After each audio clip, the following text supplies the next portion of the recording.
Welcome to Insight Education Channel, Standard 6 Basic Science, Questions and Answers for Lesson-1, Caskets of Life.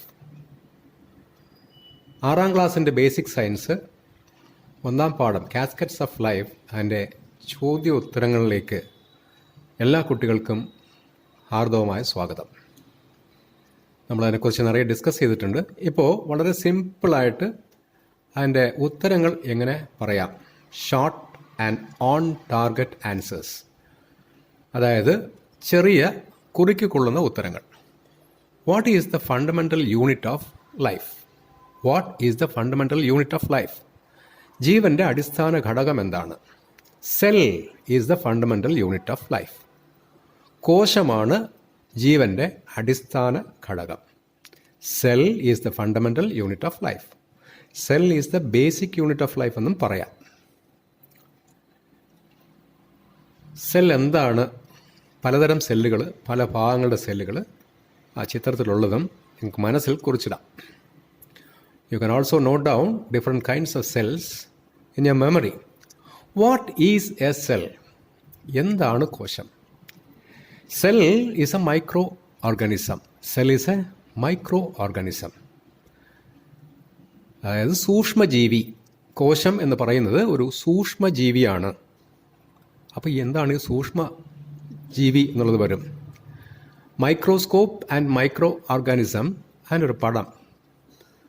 2-3 തരത്തിലുള്ള മൈക്രോസ്കോപ്പും മൈക്രോസ്കോപ്പിലൂടെ കാണുന്ന സൂക്ഷ്മജീവികൾ, നമ്മുടെ corona virus പോലെയുണ്ടല്ലേ, അതും കൂടെ ഓർമ്മയിൽ സൂക്ഷിക്കാം. What is a microorganism? എന്താണ് സൂക്ഷ്മജീവി? Microorganisms are very small organisms.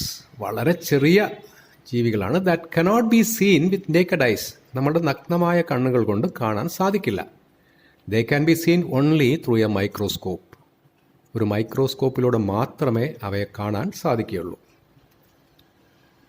What are the examples of microorganisms? മൈക്രോ ഓർഗാനിസത്തിൻ്റെ ഉദാഹരണങ്ങൾ വല്ലതും പറയാമോ? Amoeba, bacteria, paramecium, euglena and virus are some of the micro organisms. ചില സൂക്ഷ്മജീവികളുടെ പേരാണ് പറഞ്ഞിരിക്കുന്നത്. Amoeba, bacteria, paramecium, euglena, virus ഒക്കെ നമ്മൾ സാധാരണ കേട്ടിട്ടുണ്ട്. പക്ഷേ ഇതുകൊണ്ട് തീരുന്നില്ല കേട്ടോ. നിറയെ സൂക്ഷ്മജീവികളുണ്ട്. There are lots and lots of microorganisms. Are microorganisms living things? സൂക്ഷ്മജീവികൾ ജീവനുള്ളവയാണോ? Yes, microorganisms or cells are living beings because physiological activities take place in cells. അതെ, മൈക്രോ ഓർഗാനിസം അല്ലെങ്കിൽ സൂക്ഷ്മജീവി സെല്ലുകൾ ജീവികൾ തന്നെയാണ്. കാരണം എന്താണ്? ഫിസിയോളജിക്കൽ ആക്ടിവിറ്റീസ് അതിൽ നടക്കുന്നു, അതായത് ജീവൻ നിലനിർത്തുന്ന പ്രവൃത്തികൾ. ഫിസിയോളജിക്കൽ ആക്ടിവിറ്റീസ് കുറച്ച് ബയോളജിക്കൽ ടേമാണ്. അതുകൊണ്ട് വാട്ട് ആർ ഫിസിയോളജിക്കൽ ആക്ടിവിറ്റീസ്? ഒരു ചോദ്യം വരുന്നുണ്ട്. എന്താണ് ഈ physiological activity? Life sustaining activities are called physiological activities. ജീവൻ നിലനിർത്തുന്ന ചില പ്രക്രിയകൾ അടങ്ങുന്നതിനെയാണ് ഫിസിയോളജിക്കൽ ആക്ടിവിറ്റീസ് എന്ന് പറയുന്നത്. ഫോർ എക്സാമ്പിൾ, അതിൻ്റെ ഉദാഹരണം ബ്രീത്തിങ്, ശ്വസിക്കുക, ഈറ്റിംഗ്, ഭക്ഷിക്കുക, റീപ്രൊഡ്യൂസിങ്, പ്രത്യുൽപാദനം നടത്തുക, etcetera are life sustaining or physiological activities. ഇത്തരം പ്രക്രിയകളെയാണ് ഫിസിയോളജിക്കൽ ആക്ടിവിറ്റീസ് എന്ന് പറയുന്നത്. അതിനെ ലൈഫ് സസ്റ്റൈനിങ് എന്ന് കുറച്ചുകൂടെ സിമ്പിൾ ഇംഗ്ലീഷിൽ. Life sustaining activities are called physiological activities.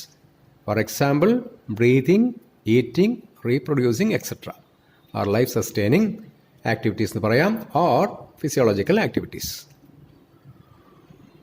What are the main parts of a cell? ഒരു കോശത്തിൻ്റെ പ്രധാന ഭാഗങ്ങൾ എന്തൊക്കെയാണ്? ന്യൂക്ലിയസ് ഇൻ ദ മിഡിൽ, നടുക്ക് ന്യൂക്ലിയസ് ഉണ്ടാവും. സൈറ്റോപ്ലാസം അറൗണ്ട് ദ ന്യൂക്ലിയസ്, ആ ന്യൂക്ലിയസിന് ചുറ്റുമുള്ള ആ ഭാഗത്തിനെ സൈറ്റോപ്ലാസം എന്ന് പറയും. And cell membrane or cell wall around the cytoplasm. ഈ സൈറ്റോപ്ലാസം ചുറ്റി ഒരു പാട അല്ലെങ്കിൽ ഒരു മതിൽ, അതാണ് സെൽ വാൾ അല്ലെങ്കിൽ cell membrane, R the main parts of a cell. Nucleus in the middle, cytoplasm around the nucleus, and cell membrane or cell wall Around the cytoplasm are the main parts of a cell. What is the difference between animal cell and plant cell? What is the difference between animal cell and plant cell? Nucleus, cytoplasm, vacuole and cell membrane are common in both. ഈ 4 കാര്യങ്ങളും animal സെല്ലിലും plant സെല്ലിലും common ആണ്, പൊതുവായി ഉണ്ട്. In plant cells we see chloroplast and cell wall in addition. Plant സെൽസിൽ കൂടുതലായിട്ട് in addition ആയിട്ട് എന്താ കാണുന്നത്? Chloroplast and cell wall. The vacuole in plant cell is larger. വേറൊരു വ്യത്യാസം, രണ്ടിൻ്റെയും കൂടെ വാക്വോൾ കമ്പയർ ചെയ്യുകയാണെങ്കിൽ പ്ലാന്റ് സെല്ലിൻ്റെ വാക്വോൾ കുറച്ച് വലുതായിരിക്കും. You can look at the picture, difference between animal and plant cells. One side you got animal cell and the other side plant cell. See nucleus, both sides you have. Plant cell there is chloroplast. You should also note down it is shown in green color. It is very, very important. Chloroplast is not available in animal cells or human cells. Then cytoplasm, that is available in both. Cell wall, that is available in plant but not in animal cell. Vacuole, you got both in animal cell and plant cell. But see the size difference. In animal cell, vacuole is very small. In plant cell, vacuole is comparatively larger. And cell membrane, it is there in both, but cell wall is there only for plant cell. So difference is very, very clear, no? നമ്മൾ എന്താണ് ഇപ്പോൾ കണ്ടത്? Animal cell, മൃഗങ്ങളുടെ cell ഒരു വശത്തുണ്ട്, സസ്യങ്ങളുടെ ഉണ്ട്. Nucleus 2 വശത്തും കാണാം. സൈറ്റോപ്ലാസം 2 വശത്തും കാണാം. വാക്വോൾ രണ്ടിലും പൊതുവേ ഉണ്ട്. സെൽ മെംബ്രെയിനും രണ്ടിടത്തും ഉണ്ട്. കൂടുതലായിട്ട് in addition what do we see in plant cell? Chloroplast, പച്ച നിറത്തിൽ. ലോകത്തിന് മുഴുവൻ ആഹാരം തരുന്നതാണ് ഈ ക്ലോറോപ്ലാസ്റ്റ്. ക്ലോറോഫിൽ എന്നൊക്കെ നമ്മൾ പിന്നീട് പഠിക്കും. അപ്പോൾ ആ പച്ച നിറത്തിൽ മാത്രമേ അത് മാർക്ക് ചെയ്യാൻ പാടുള്ളൂ. അത് പ്ലാന്റ് സെല്ലിലേ ഉള്ളൂ. അതേപോലെ cell wall, membrane, cell membrane രണ്ടിനും ഉണ്ട്. പക്ഷേ പ്ലാന്റ് സെൽ വരുമ്പോൾ സെൽ വാൾ, ഒരു ഭിത്തിയും കൂടെ ഉണ്ടെന്ന് പറയാം. അതേപോലെ വാക്വോൾസ് കമ്പയർ ചെയ്യുകയാണെങ്കിൽ animal cell it's very small, but plant cell ഇത് വളരെ വലുതാണ്. ഇപ്പോൾ വ്യത്യാസങ്ങൾ നമ്മൾ പഠിച്ചു. ഇത് പടം കൊണ്ട് നമ്മൾ മനസ്സിലാക്കി വയ്ക്കുകയാണെങ്കിൽ എഴുതാൻ വളരെ എളുപ്പമായിരിക്കും. Are all the cells same? എല്ലാ സെല്ലുകളും ഒരേപോലെ ആണോ ഇരിക്കുന്നത്?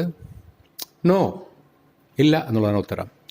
Human cells are different from animal cells. മനുഷ്യൻ്റെ സെല്ലുകളും മൃഗങ്ങളുടെ സെല്ലും തമ്മിൽ വ്യത്യാസമുണ്ട്. And animal cells are different from plant cells. മൃഗങ്ങൾക്കും സസ്യങ്ങൾക്കുള്ള സെല്ലുകൾ തമ്മിലും വ്യത്യാസമുണ്ട്. നമ്മൾ നേരത്തെ കണ്ട വ്യത്യാസം തന്നെ അത് നമുക്ക് എടുത്ത് കാണിക്കാവുന്നതാണ്. Can you list more differences? കൂടുതലായിട്ടുള്ള വ്യത്യാസങ്ങൾ എന്തെങ്കിലും നിങ്ങൾ ശ്രദ്ധിച്ചോ പാഠം വായിച്ചപ്പോൾ? Yes, bone cells are different from muscle cells and muscle cells are different from nerve cells and so on. നമുക്കൊന്ന് ആലോചിച്ച് നോക്കിയാൽ തന്നെ അറിയാമല്ലോ അല്ലേ? അസ്ഥികൾ, എല്ലിലുള്ള സെല്ലുകളുണ്ട്. അതും മസിലിൻ്റെ സെല്ലും ഒരേപോലെ ആയിരിക്കുമോ? സാധ്യതയില്ല, വ്യത്യാസമുണ്ട്.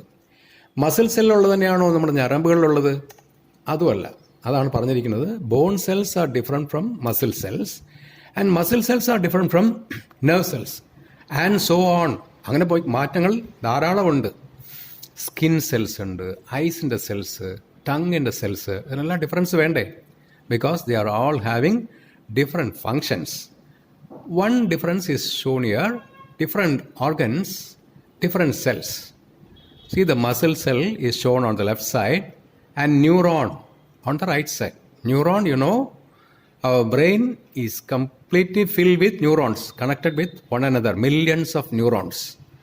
Muscle cells look different from neurons.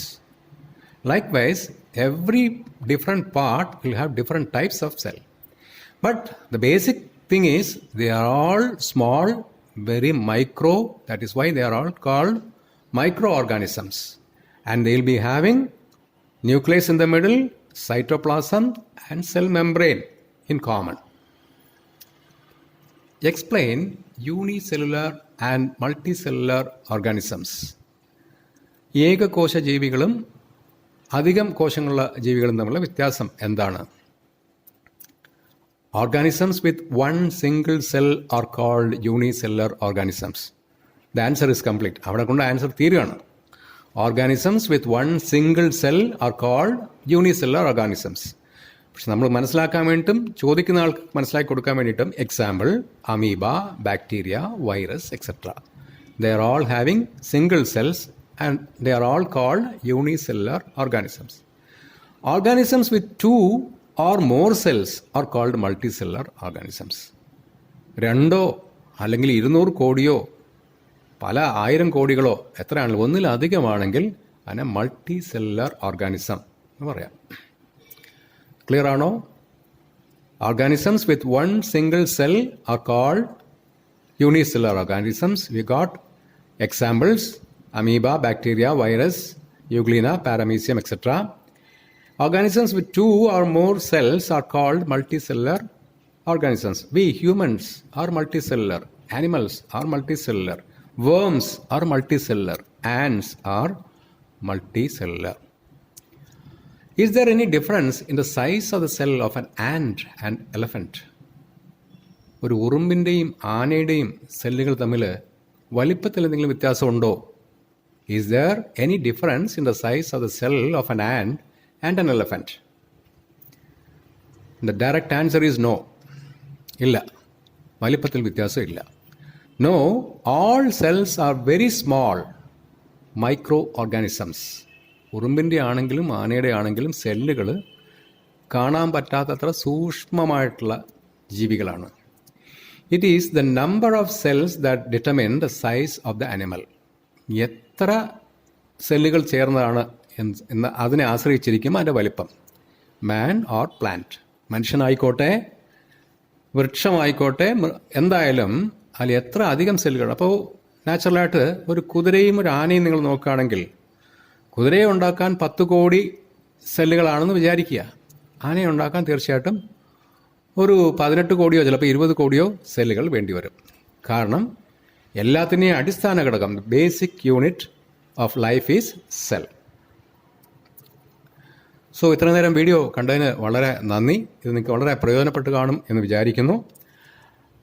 അതേപോലെ ഇഷ്ടപ്പെട്ടെങ്കിൽ നിങ്ങൾ ലൈക്ക് ചെയ്യുക, ഷെയർ ചെയ്യുക, കമൻറ്റ് ചെയ്യുക, സബ്സ്ക്രൈബ് ചെയ്യുക. ബെൽ ഐക്കൺ പ്രസ് ചെയ്യുകയാണെങ്കിൽ നിങ്ങൾക്ക് അടുത്ത വീഡിയോയുടെ നോട്ടിഫിക്കേഷൻ കിട്ടും.